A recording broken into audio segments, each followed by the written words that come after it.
Es war einmal, vor langer Zeit, ein sehr altes Ehepaar, das am Rand eines kleinen Dorfes in Japan lebte. Sie besaßen kaum mehr als das Nötigste. Doch obwohl sie arm waren, hatten sie freundliche Herzen und sorgten füreinander. Das neue Jahr rückte näher.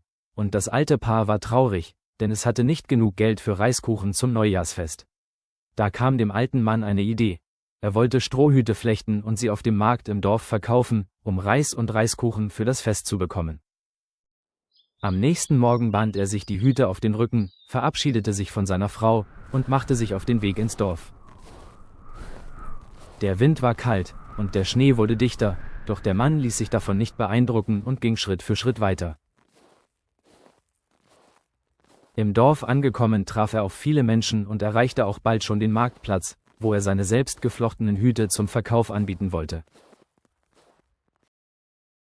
Er fand einen kleinen Platz auf dem Markt, legte seine Strohhüte aus und begann, sie den Vorübergehenden anzubieten.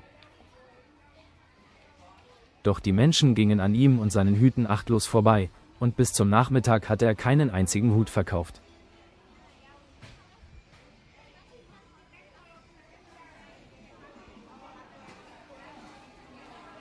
Und als es schließlich dunkel wurde, verlor der alte Mann die Hoffnung, nahm seine Hüte und machte sich mit leeren Händen wieder auf den Heimweg. Als er den verschneiten Weg entlang ging, sah er am Straßenrand 6 Jizo-Statuen stehen, steinerne Schutzheilige, die über Reisende und Kinder wachen. Schnee sammelte sich auf ihren Köpfen und sie sahen aus, als würden sie frieren. Der alte Mann blieb stehen. Er betrachtete die Statuen einen Moment lang, und sein Herz wurde schwer vor Mitgefühl. Leise sagte er: „Euch muss sehr kalt sein." Er nahm einen Strohhut nach dem anderen von seinem Rücken und setzte ihn den Jizo-Statuen auf den Kopf.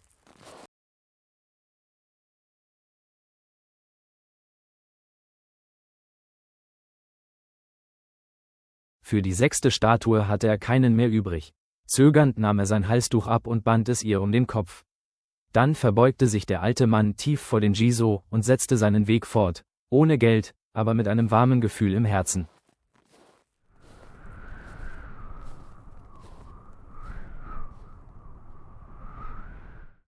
Zu Hause angekommen erzählte er seiner Frau, was geschehen war, dass er keinen einzigen Hut verkaufen konnte und die Hüte schließlich den frierenden Jizo-Statuen geschenkt hatte. Sie lächelte sanft und sagte: „Du hast richtig gehandelt. Denn auch wenn wir wenig haben, sollten wir es teilen." In dieser Nacht schlief das Ehepaar erschöpft ein, ohne zu ahnen, was geschehen würde. Mitten in der Nacht wurden sie plötzlich von lauten Schritten vor ihrem Haus aufgeschreckt.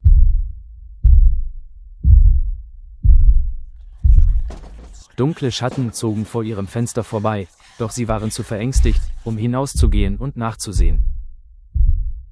So warteten sie still, bis der nächste Tag anbrach. Am Morgen öffneten sie vorsichtig die Tür nach draußen. Vor Staunen verschlug es ihnen die Sprache. Vor ihrem Haus lagen Reiskuchen, Säcke mit frischem Reis und eine Kiste mit Goldmünzen. Mehr, als sie je besessen hatten. Daneben lagen 5 Strohhüte und ein Tuch. Da wussten sie, die Jizo hatten ihre Güte nicht vergessen. Das alte Ehepaar konnte nun doch noch das Neujahrsfest feiern und lebte von diesem Tag an ohne Not. Die Moral dieser Geschichte, die in Japan unter dem Namen Kasa Jizo bekannt ist, lautet: Wahre Freundlichkeit kehrt immer zurück.